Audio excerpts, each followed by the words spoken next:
This is a simple and straight forward cinema.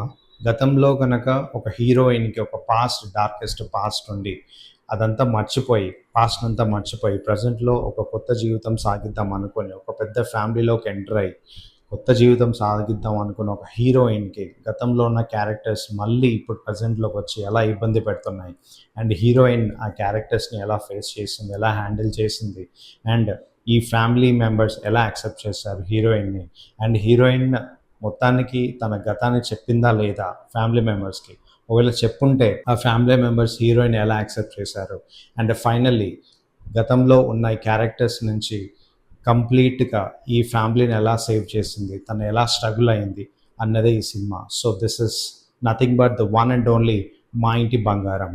So ఈ cinema గురించి మరిన్ని details మనం డీటెయిల్గా మాట్లాడుకుందాం. సో ఆలస్యం చేయకుండా let's get in to the video.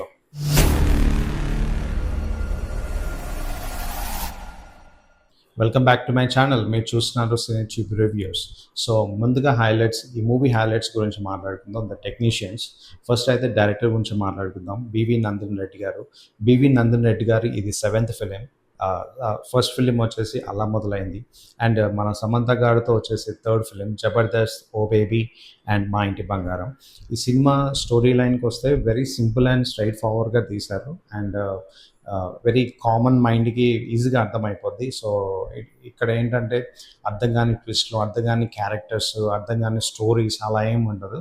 Very straight forward ఉంటుంది, మనం చాలా ఈజీగా అర్థమవుతుంది. సో దానివల్ల మనం వెరీ కంఫర్ట్గా ఫీల్ అవుతాం సినిమా చూస్తున్నప్పుడు. And next technician highlight of the movie is music director. So music director వచ్చేసి సంతోష్ నారాయణన్ గారు. సో సంతోష్ నారాయణ్ గారు గతంలో తెలుగు ఫిలిమ్స్ చేశారు, లైక్ ఎగ్జాంపుల్ దసరా, సాయిందవ్, కల్కి. సో ఈ మూవీస్కి సాంగ్స్ ఎలా ఇచ్చారు అండ్ బ్యాక్గ్రౌండ్ మ్యూజిక్ ఎలా ఇచ్చారో మనందరికీ తెలుసు. సో అలాగే మా ఇంటి బంగారం సినిమాకి కూడా మంచి మ్యూజిక్ అందించారు, మంచి రికార్డింగ్, బ్యాక్గ్రౌండ్ మ్యూజిక్ కూడా చాలా బాగా అందించారు. సో సిచ్యువేషన్ తగ్గట్టుగా మ్యూజిక్ వస్తుంది, సిచ్యువేషన్ తగ్గట్టుగా బ్యాక్గ్రౌండ్ మ్యూజిక్ వస్తుంది. సో మనం ఈ సినిమాని థియేటర్లో చూసినంతసేపు చాలా బాగా అనిపిస్తుంది మ్యూజిక్ పరంగా, బ్యాక్గ్రౌండ్ మ్యూజిక్ పరంగా.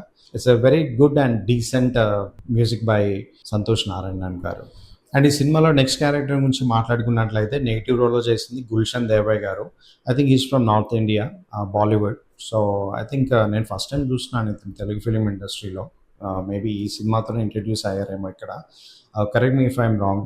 మేబీ పాస్ట్లో ఇంతమంది అయినా తెలుగు సినిమాలు చేశారో లేదో నేనైతే ఎప్పుడు చూడలేదు, ఫస్ట్ టైం చూసినట్టు అనిపించింది. So is a decent actor.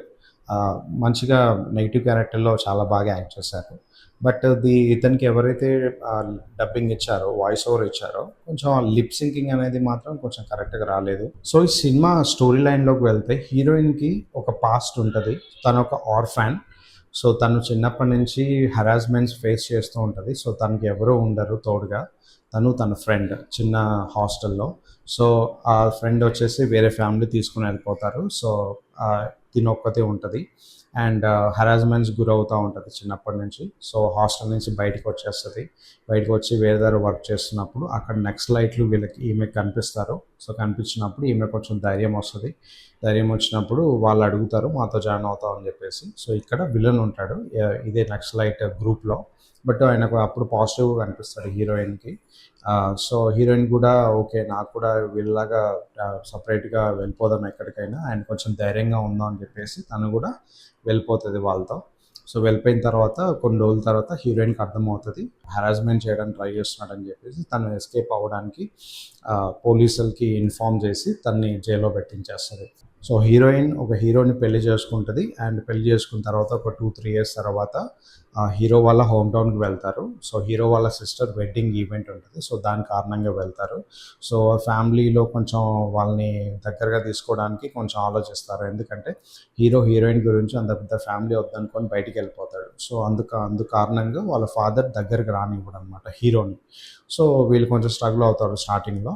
మెల్లిమెల్లిగా ఫ్యామిలీ మెంబర్స్ అందరూ దగ్గర అయినప్పుడు అండ్ హీరోయిన్కి కొన్ని సిచ్యువేషన్స్ వస్తాయి, లైక్ తనకు పూజ చేయడం రాదు, తనకు వంట చేయడం రాదు. సో తను వాళ్ళ ఫ్రెండ్ హెల్ప్ తీసుకుంటుంది.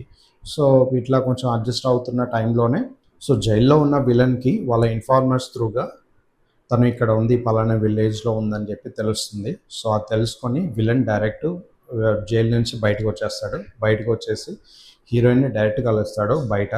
సో కలిసి ఏంటి నువ్వు ఇట్లా చేస్తున్నావు, మన నక్సలైట్లం కదా, మనది వేరే ప్రపంచం, నువ్వు ఎందుకు ఇట్లా ఫ్యామిలీతో ఈ ఈ వేలో వెళ్తున్నావు, this is not correct, this is not you అని చెప్పేసి చెప్తా ఉంటాడు. బట్ హీరోయిన్ మంచిగా చెప్తుంది, సి నేను అవన్నీ పాస్లో చేశాను, నేను అన్నీ వదిలేశాను, ఇప్పుడు నేను ఒక ప్రాపర్ ఫ్యామిలీ మ్యాన్గా ఉన్నాను ఇప్పుడు నేను, సో నన్ను ఎలాంటి రకంగా నన్ను డిస్టర్బ్ చేయకు అని చెప్పేసి ప్రాధేయపడుతుంది. అండ్ విలన్ కూడా దానికి ఓకే అని చెప్తాడు ఇనీషియల్గా, సరేలే ఓకే నా వల్ల నీకు ఎలాంటి ఇబ్బంది ఉండదు అని చెప్పేసి ఓకే అని చెప్తాడు.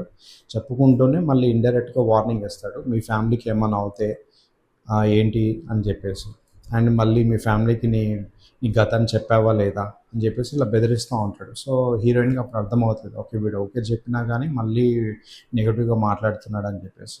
సో కొన్ని షార్ట్స్ తర్వాత విలన్ డైరెక్ట్ హీరోయిన్ ఇంటికి వచ్చేస్తాడు, డైరెక్ట్ వచ్చేసి బావ క్యారెక్టర్తో ఇంట్రడ్యూస్ అవుతారు వాళ్ళ ఫ్యామిలీ మెంబర్స్కి. సో హీరోయిన్ని సపరేట్గా పక్కన పిలిచేసి మళ్ళీ వార్నింగ్ ఇస్తాడు, నేను నిన్ను వదులుకోను, నువ్వు నాకు కావాలి, ఎందుకంటే నేను నీకు ధైర్యంగా చెప్పింది, నేను నీకు ధైర్యాన్ని ఇచ్చింది, నువ్వు నక్సలైట్ టీంలో జాయిన్ అయినప్పుడు నేను నీకు ధైర్యాన్ని ఇచ్చింది, నేను నిన్ను ఇలా డిజైన్ చేసింది, నువ్వు ఇలా ఫ్యామిలీ కావడం నాకు ఇష్టం లేదు, నువ్వు నాతో రావాలి, నువ్వు నా దాన్ని అని చెప్పేసి నెగిటివ్గా మాట్లాడతాడు. సో అక్కడ గట్టిగా వార్నింగ్ ఇచ్చి నువ్వు ఈరోజు రావాలని చెప్పేసి వార్నింగ్ ఇస్తాడు. ఇంకా సమంత ఏంటంటే కంప్లీట్గా ఓపెన్ అయిపోయి వాళ్ళ హస్బెండ్కి చెప్పేస్తుంది, ఇది నా పాస్ట్ అని చెప్పేస్తుంది.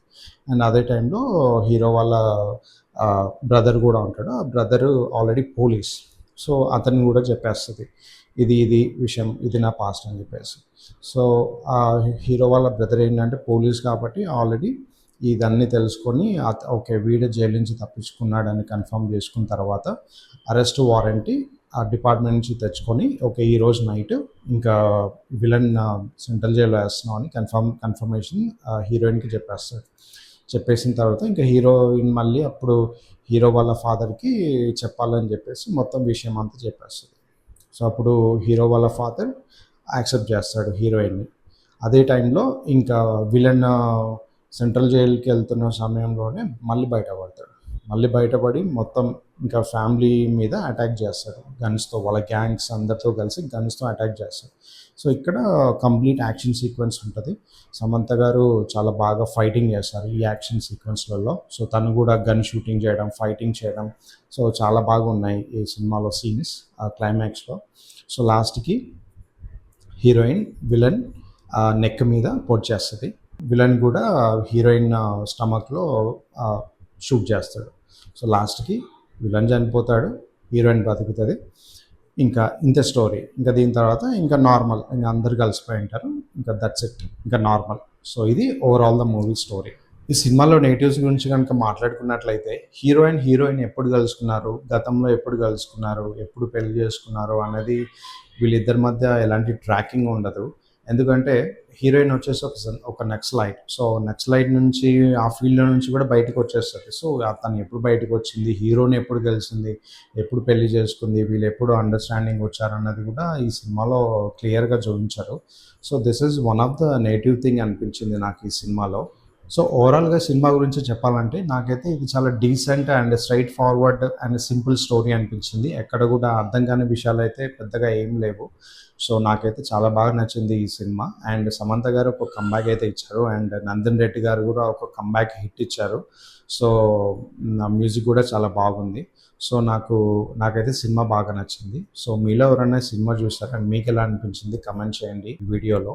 మీకు ఈ వీడియో నచ్చినట్లయితే లైక్ చేయండి, కమెంట్ చేయండి, అండ్ మన ఛానల్ని ఇంకా సబ్స్క్రైబ్ చేయకపోతే please subscribe this channel for more interesting videos like this.